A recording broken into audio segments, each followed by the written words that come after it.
కడప జిల్లా ఒంటిమిట్టెలో శ్రీ కోదండ రామస్వామి వారి బ్రహ్మోత్సవాలు ధ్వజారోహణంతో మొదలయ్యాయి. సకల దేవతలను ఆహ్వానిస్తూ ధ్వజారోహణం ఘనంగా నిర్వహించారు. షన్నో మిత్రశం వరుణః షన్నో భవత్వర్యమా త్వమేవ ప్రత్యక్షం బ్రహ్మాసి త్వమా విద్విషావహై. రాత్రి 7 నుంచి 9 గంటల వరకు శేషవాహన సేవ ఉంటుంది.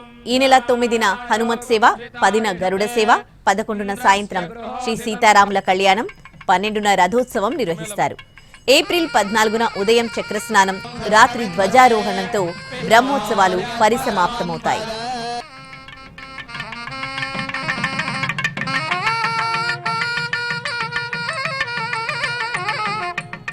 ఈ నెల 11న ఒంటిమిట్ట కోదండరాముల వారి కళ్యాణోత్సవం జరుగుతోంది.